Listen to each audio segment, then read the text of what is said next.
மேரகம் ஆயுள் இது சம்பந்தமாக பார்க்க இருக்கின்றோம்.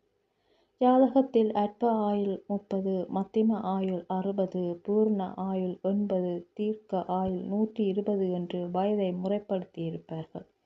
ஜாதகம் பார்க்க வந்த ஒருவர் தற்பொழுது தனக்கு மேரகாதிபதி தசை நடக்கிறது, எனக்கு பயமாக இருக்கின்றது என்றார்.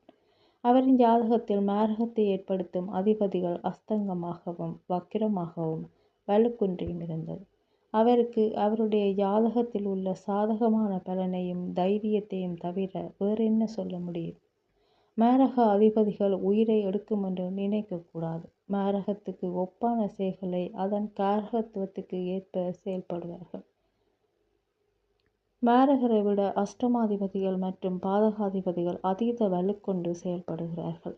ஜாதகத்தில் 8க்குரியவன், 8இல் அமரும் அவயோக கிரகங்கள், ஆயுள் காரகன் சனி, உயிர் உடல் காரகர்கள் மற்றும் ஜாதகரின் தசாபுத்தி அந்தர சூட்சுமங்களின் காலன் வரும் நேரம் என்று சொல்லலாம். அதாவது ஜாதகத்தில் பார்த்திங்கன்னா 8க்குரியவன், 8இல் அமரும் அவயோக கிரகங்கள், ஆயுள் காரகன் சனி, உயிர் உடல் காரகர்கள், ஜாதகரின் தசாபுக்தி அந்தர சூட்சுமங்களில் காலன் வரும் நேரம் என்று சொல்லலாம்.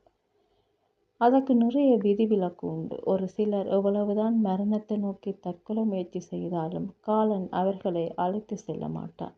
நம்முடைய கர்மாவை முடிக்காமல் செல்ல விடாது. விதியை மதியை வெல்லலாம் என்பது ஒரு கூற்று. அது ஒரு சில செயலுக்கு உண்மை என்று சொல்லலாம். ஆனால் கர்மாவின் செயல்படி மரணம் என்னும் சம்பவத்தை நிகழ்த்துவது மதி என்னும் சூட்சுமமாகும். ஜோதிடத்தில் நாங்கள் ஆயுள் பலத்தை பற்றி சொல்லலாம், கண்டத்தை பற்றி சொல்லலாம், அவற்றின் வாயிலாக கண்டம் என்றும் சொல்லலாம்.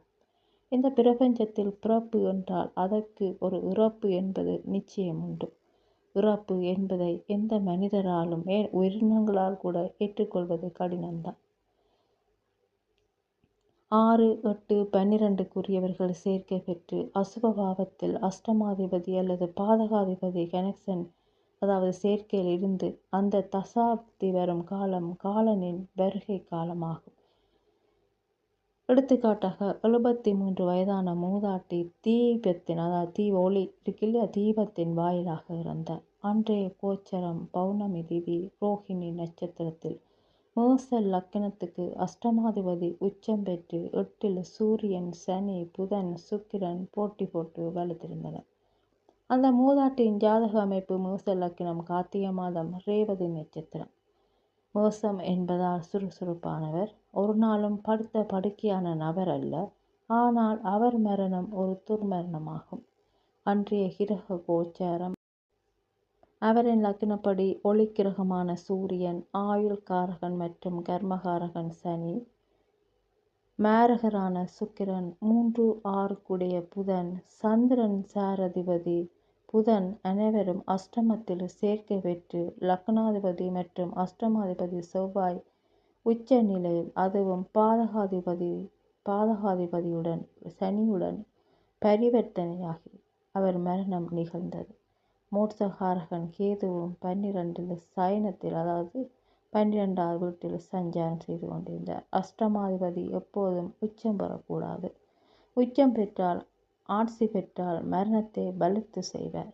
அந்த மரணம் வித்தியாசமானதாக இருக்கும், வலி மிகுந்ததாக இருக்கும். அதை முகம் கொடுப்பது கடினமான ஒன்றாக இருக்கும். செவ்வாய், சனி மற்றும் ராகு வலுத்திருந்தால் மரணம் அடையும் போது இரத்தம் உடம்பை விட்டு வெளியில் வரும் மிகவும் வலி மிகுந்ததாக இருக்கும் என்று சொல்லலாம்.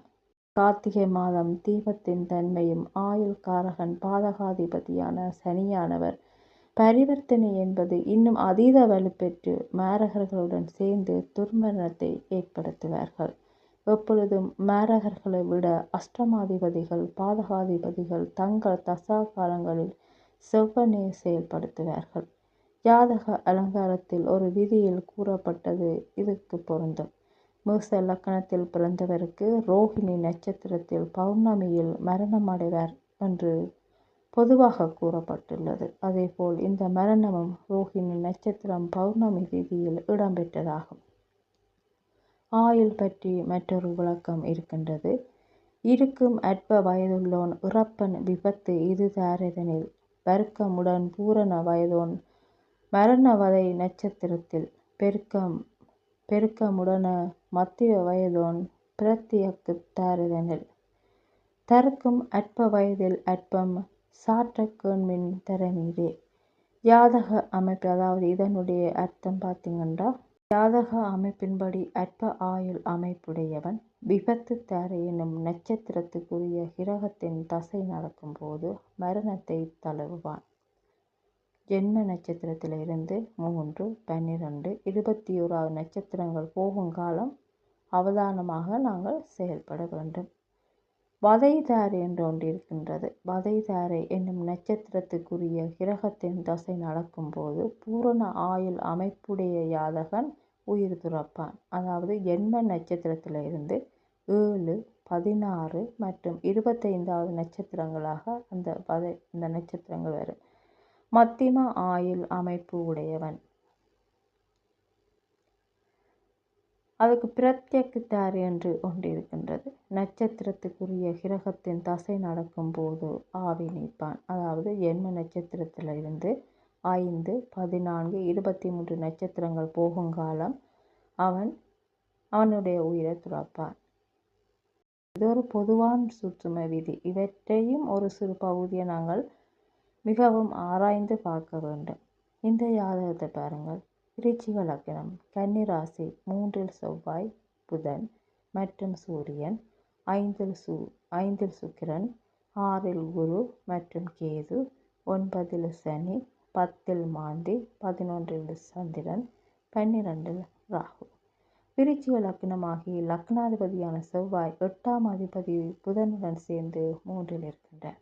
இங்கு லக்னாதிபதி உச்சமாகி சூரியனும் கூட்டாக அமர்ந்து 3ஆம் அதிபதி சனியின் பார்வையை வாங்கியுள்ளது. அதாவது சனியின் பார்வை இவர்களுக்கு கிடைக்கின்றது. சனி செவ்வாய்க்கு பரம எதிரி. அது மட்டுமன்றி அங்கு சூரியனும் சேர்ந்திருக்கின்றார். சனிக்கு சூரியனும் ஆகாதவர். சனி இங்கு இருக்கும் இடம் சரியில்லை. சரியில்லாத இடத்தில் இருந்து சனி மகரத்தை பார்க்கின்றார்.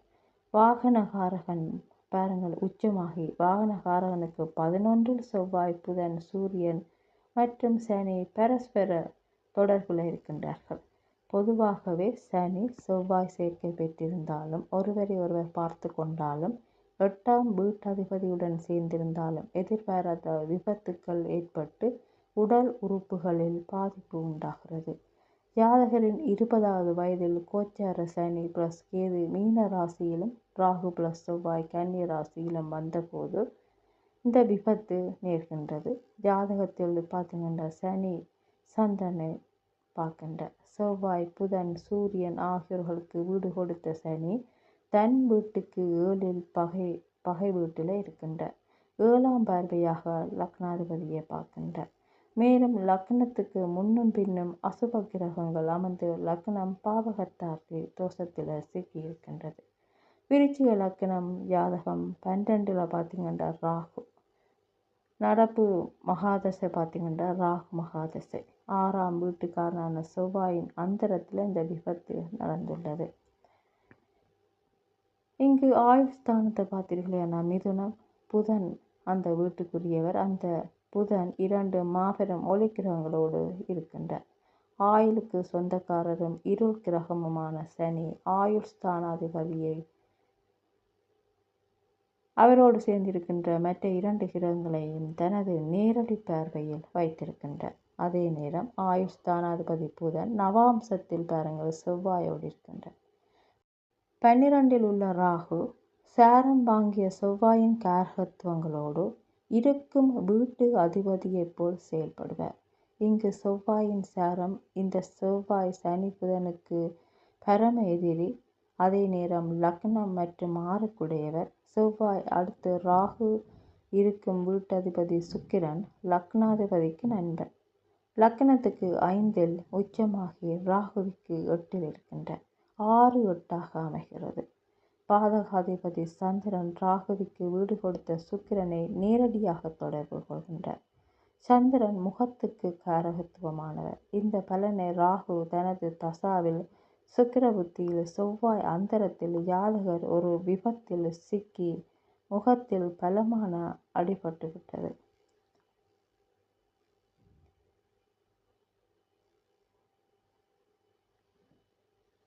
அப்போ இங்கே நடக்கும்போது பார்த்தீங்கன்னா செவ்வாய் நட்சத்திரம் புகுன்றது. அவர் 6 லக்னாதிபதி மட்டுமில்லை, அவர் 6 கூட.